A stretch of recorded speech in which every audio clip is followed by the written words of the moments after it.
Jones, Sundays at 9 on CNN.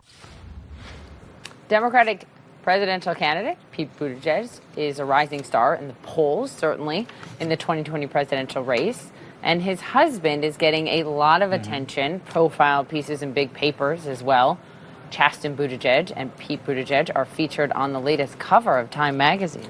Also, the Washington Post wrote a new profile piece on Chasten on how he could become the country's first gentleman. Here with us now is Politico magazine contributor Joanna Weiss. Joanna, of course, wrote this piece. You know, what's interesting about the story is you make a point about how groundbreaking he would be, right, if he were to be in the first family, but also that he's a comforting throwback and the most traditional political spouse in the field. Explain that. Yeah, in some ways, he really is the most traditional spouse. I mean, here's somebody who took his husband's name, who took a leave from work in order to just support his husband's candidacy. And his social media feeds, his presence on the trail is just sort of unquestionably supportive at a time when other spouses are really kind of wrestling with gender roles and how to present themselves as spouses and as individuals in this race. What I find a lot fascinating about this, but also just how, relatable Chasten seems in terms of putting what he puts of himself out there. Let me just give you an example, right? You write about, we know he's a millennial, married to a millennial, but he loves Harry Potter and Celine Dion. He worked at Starbucks so that he could get healthcare benefits through them. They met on a dating app called Hinge.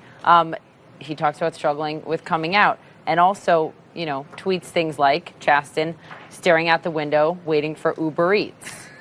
Is it just fun to talk about, or is there something like meaningful here for voters and feeling like that could be me? Well, first of all, there are a lot of spouses, a lot of politicians who struggle with that social media voice. And for Chasten Buttigieg, it just feels like it comes naturally. That's partly he's a millennial. He's 29. He grew up with social media. He's comfortable with it. He's a theater guy. He's a theatrical person. So he comes across as authentic. And where that becomes important, I think, is, again, they're groundbreaking, right? They're the first presidential candidate couple that's same-sex marriage.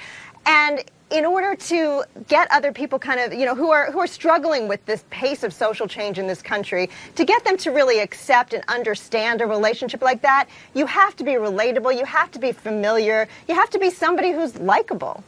Yeah. Let me ask you this. They're a sign of progress, right? They married last year in a state where 4 years ago would have been illegal to marry. Tremendous progress there.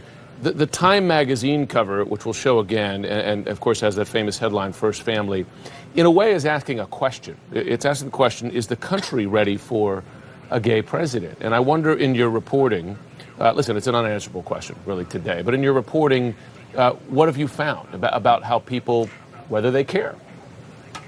There's a social science term called a parasocial relationship, and it basically means a relationship you think you have with someone who you don't actually know. And you think back to Will and Grace, the first iteration of that show, where you had gay characters on TV coming into people's living rooms every week, and people got familiar with them. And there's some evidence and some studies that show that a show like that helped pave the groundwork for same-sex marriage and acceptance of same-sex marriage across the country, something that, again, happens so quickly. So here again, you have these people who are coming into people's living rooms. They're on the newspaper, and they're in the newspaper, on the magazine cover. They become these familiar figures, and that familiarity, that authenticity, that feeling like, oh, they've struggled with something, I can relate to that, that really does affect people. No question. Joanna, it's fascinating.